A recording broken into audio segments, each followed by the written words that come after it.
Tell me something in your life that you have overcome in spite of having a disability. Well, I've had a lot of programs and services that I needed years ago. I was either too old, I was too young, I just didn't qualify. And so I had to figure out for myself, and go to agencies and get assistance.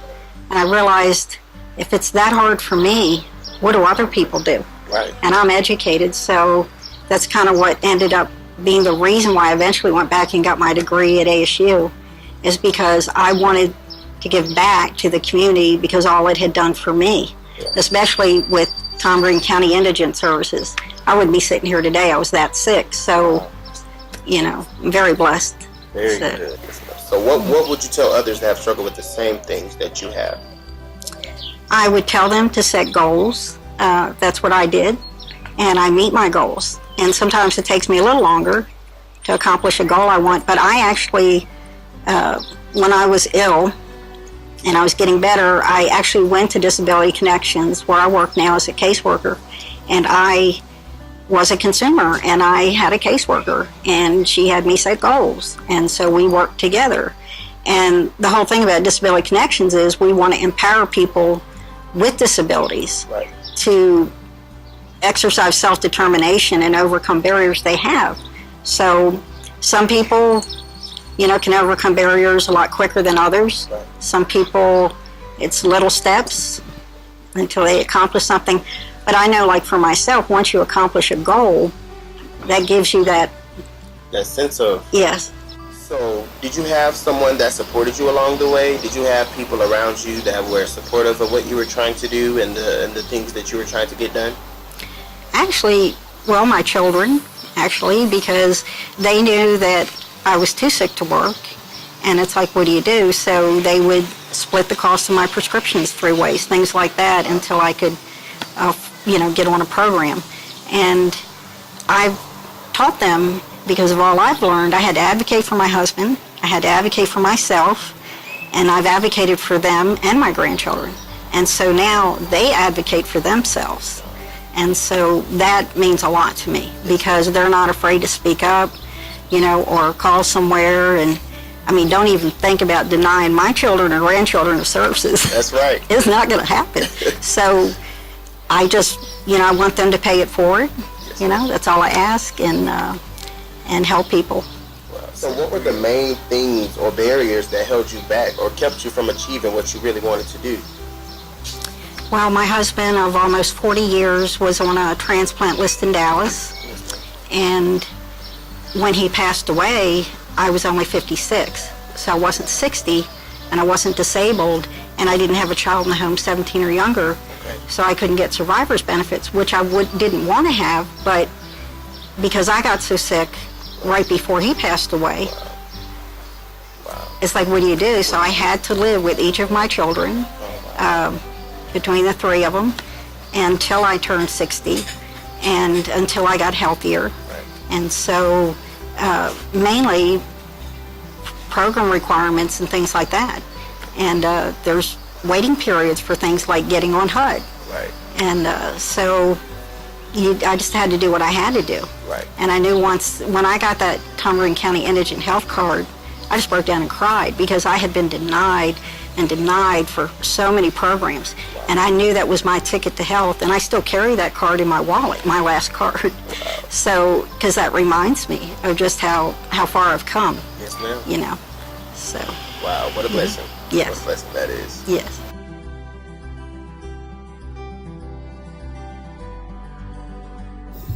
So what were the main barriers or things that held you back or kept you from achieving what you wanted to? What would have been the main obstacle for you? Well, I used to get stressed out in school a lot. Okay. And there were even a few times when I considered dropping out. Wow. And how did you overcome that? I had a lot of supporters, like my parents and my teachers and my friends. Very good. Very good. How grateful are you for them?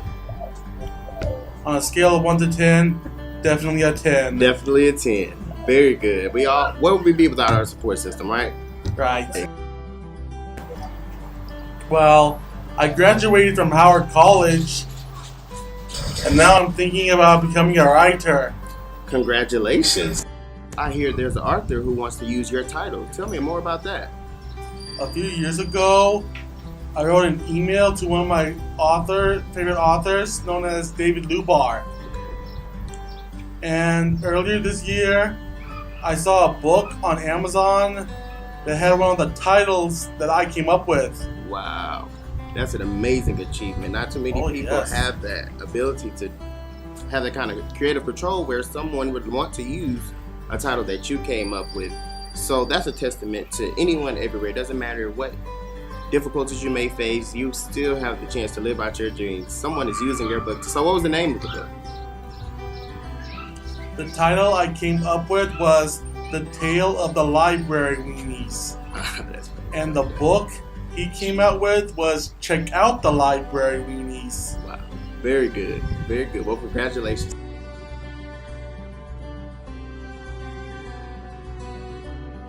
Okay. So what would you tell others who have struggled with something that you have? Well, I have problems like reading, like that speech problem, everything that keep going to the goals. So keep going, no matter what. Right? There's no need to stop. Right. We're able to get employment here at Sodexo.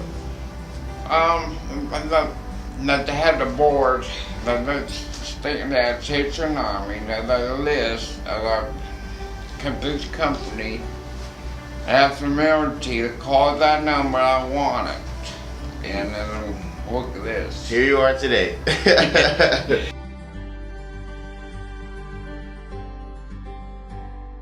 A lot different from back home, For sure. but it's okay. It's okay.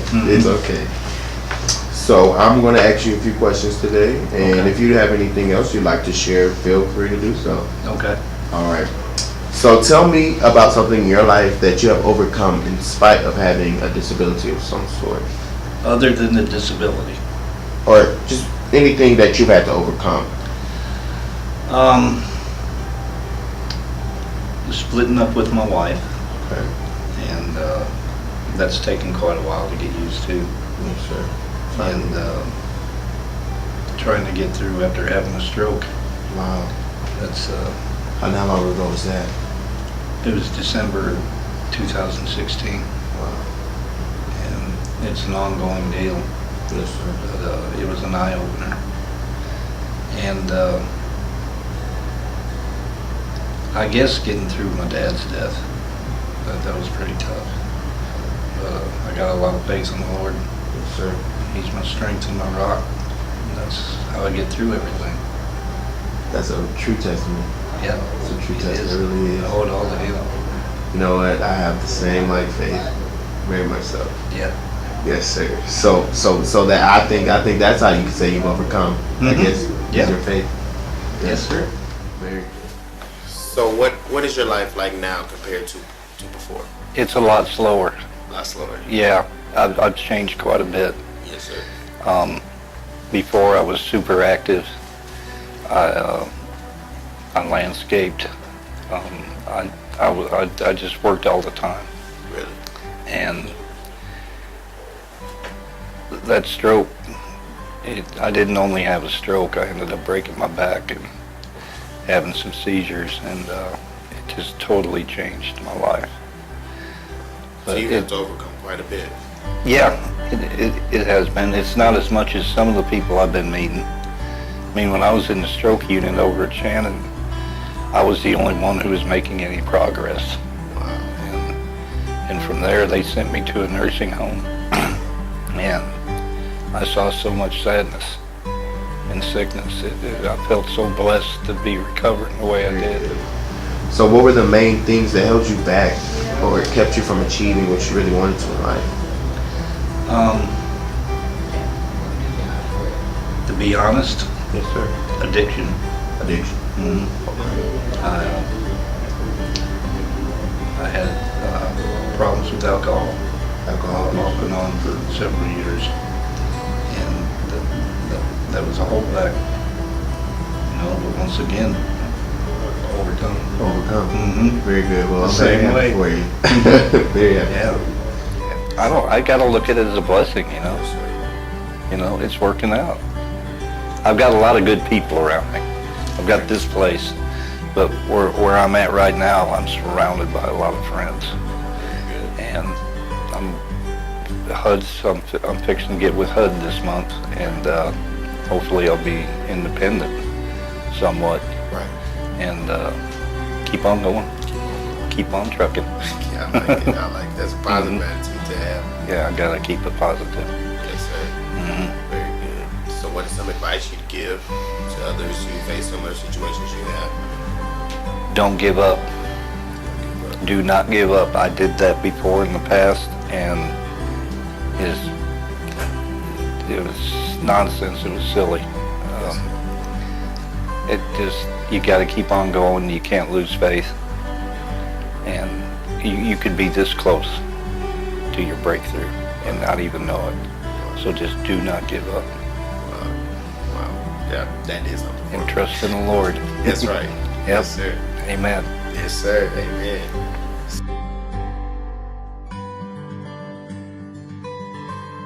Came back to San Angelo and went to school in San Angelo for a little bit. So how did you discover the center here? With my mom and my sister, Micaela. Okay. They were also consumers as well? My mom was. Okay.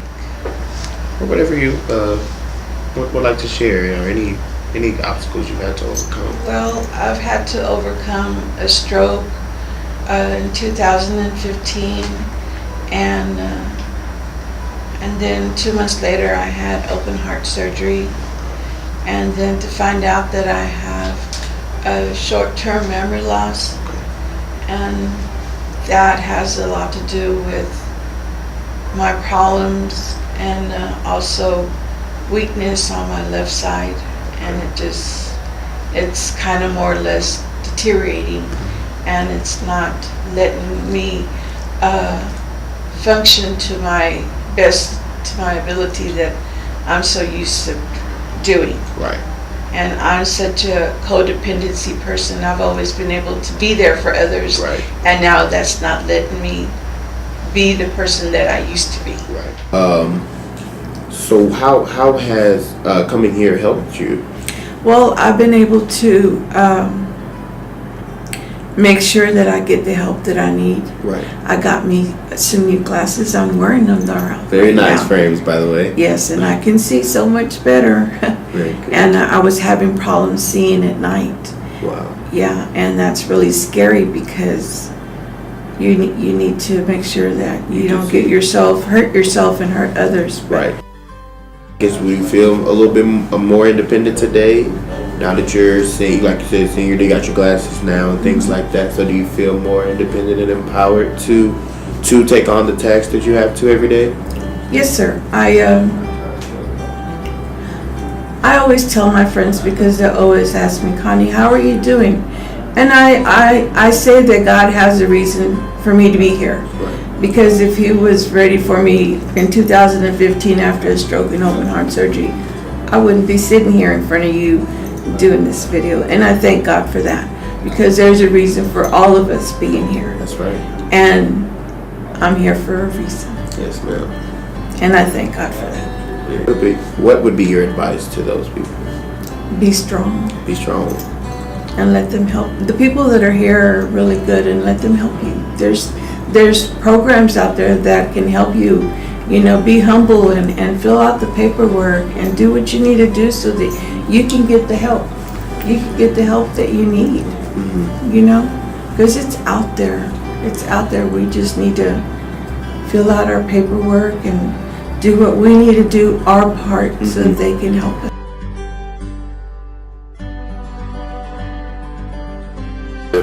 Michael Bittner. Mr. Bittner, how are you doing today? Oh, about the same. Moving slow. Buzzards were circling over me as they come in here. I was moving so slow. Fall down, fall down. I guess so. Dive into these questions. So, tell me about something in your life that you have had to overcome in spite of having some sort of disability, or what have you had to overcome in life? Come to close to death several times. Come close to death twice over infections. And you just keep fighting. The main key is No matter how bad it gets, there's always somebody worse. You gotta look at it positive. And like Winston Churchill said, never, ever, ever give up. You don't. Yes, sir. Yes, sir. Never give up. He's lost 4 words on that one. Never give up. So, what were the main barriers that held you back personally? With disabilities? Yes, sir. The week before I was 19, I went through a windshield 70 miles an hour. Shattered my right leg. I was 21 before I walked on it again. And that was one of the infections. And doctors scratching their heads. My grandmother, old Cherokee woman, did some Cherokee remedies on it and cured it. Saved my leg. Bull wrecks, horse wrecks, motorcycle wrecks, car wrecks, and been married twice. I'd kill anybody. So you've been through quite a bit. So, how have the people here helped you? Oh, they've helped me a lot. Eyeglasses, helping with medications, getting the medications, I mean, discounts. Just, they've been wonderful. I can't recall all what they've done, but it's just every time I turn around, they're helping me. And they're just wonderful people. And she's got a nice smile. She just doesn't know what to think of me. So the people here have been quite supportive of Oh you, yeah, you know, oh yeah. trying to Very help you good. do it. Very good. So what do you feel like your life like is now compared to before coming here? Oh, it's better. Yeah, it's better. And it's nice to have somebody stand behind you and help you along. It really is, because no matter how good you think you got it or how bad, there's always, you know, there's people out there willing to help, and it just makes life easier. But these are some good people. They put up with me. So what was some advice that you'd give to somebody who's probably not feeling as comfortable asking for that? You know, what kind of advice would you? Oh, I've given people advice to come over here and talk with these people, that they might be able to help them. Yes, sir. And these people really go overboard, really trying to help you. They really do. Yes, sir. They're not just going to say, well, I tried and quit, because they really do help. And maximize all their efforts to try. Yep, yeah, they sure do. Very good. Yeah, good people.